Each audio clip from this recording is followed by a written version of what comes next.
Bien, teniendo ya claras las diferencias entre el sistema penal acusatorio y el sistema napoleónico o románico, donde en el primero de los casos el acusado no existe, sino que se presume que es inocente hasta que se compruebe que es culpable y declarado convicto por un jurado, el Estado, pues lógicamente tiene que probar muchísimo más allá que una duda razonable que esa persona es culpable, para poderla pues castigar definitivamente.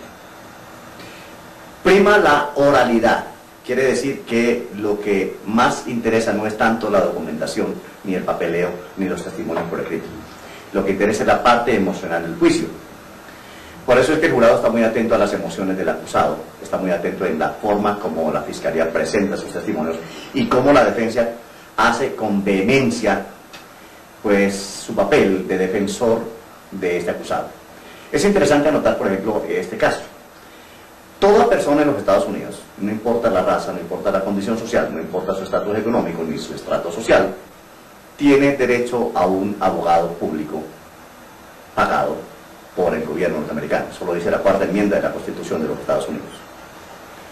Quiere decir que si la persona tiene muchos recursos económicos puede optar por una defensa en privado y pues contratar su pool de abogados. Pero cuando no tiene dinero, no quiere decir que se le van a escatimar esfuerzos a esa persona para no defenderla con la absoluta prioridad que requiere lógicamente su caso. Todos los recursos se agotan para que esa persona pues tenga absolutamente todas las garantías bajo la ley.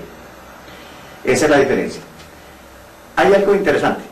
Si una persona, por ejemplo, está ilegal o indocumentada en los Estados Unidos y tiene problemas, digamos, de tipo migratorio, eso no importa ante la ley. Si esa persona ha cometido un homicidio, un asesinato, un robo con violencia o un asalto a mano armada, el gobierno le paga a su abogado público y tiene derecho a esta situación porque se supone que su estatus legal no tiene absolutamente nada que ver, es un ser humano y dentro de los derechos del ser humano pues lógicamente está el derecho a la libre defensa.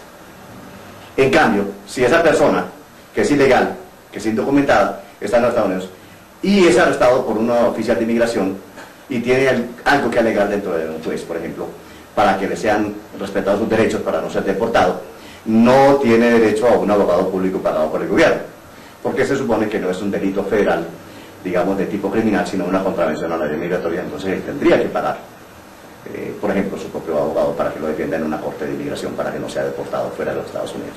Esa es la pequeña diferencia, como una anécdota. En el sistema, pues lógicamente, penal acusatorio norteamericano, que indudablemente toda la carga de la prueba la tiene el Estado, no se puede arrestar a nadie bajo la presunción o bajo la sospecha o bajo simplemente un testimonio de alguien que dijo que esa persona puede ser culpable de un delito, a no ser que sea detenido por autoridades en flagrancia, o sea, en la comisión directamente de un delito, donde inmediatamente se puede llevar a un informe policial y pues lógicamente va a juicio. Cuando esa persona es detenida es porque hay pruebas sustanciales y que el Estado tiene verdaderamente la convicción de que esa persona puede ir a juicio. Y en 48 horas después de su arresto tiene que ser presentado ante un juez quien dictamina los cargos, establece los cargos y le fija un monto de una fianza.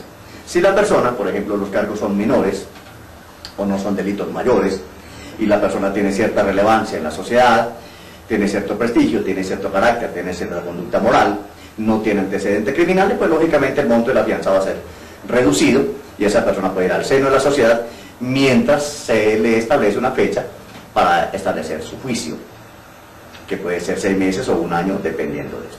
Pero si la persona, por ejemplo, es una persona con antecedentes criminales, es una persona que no ofrece ninguna garantía de que va a regresar al juicio, o es una persona con una conducta peligrosa, indudablemente el juez le va a negar el derecho a la fianza y va a tener que permanecer encarcelado hasta que se prepare su caso y sea llevado a la corte.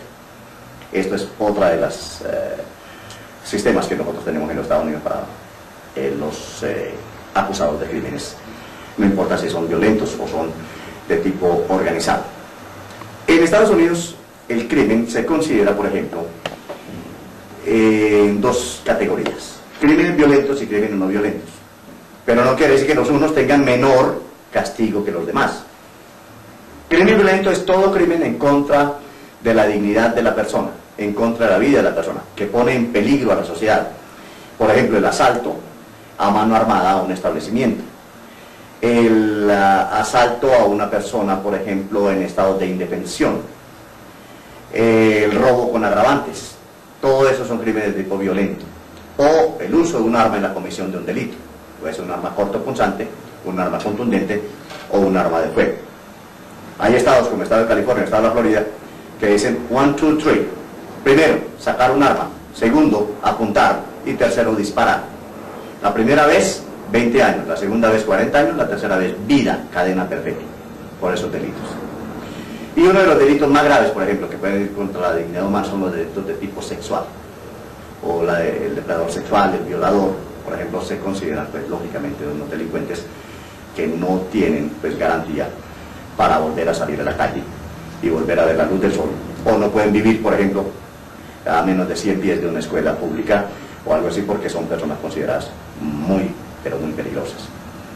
Pero hay ahora en este momento lo que nosotros llamamos el sistema acusatorio para delincuencia organizada o delitos de cuello blanco, que es lo que nos vamos a referir en este video. El crimen de cuello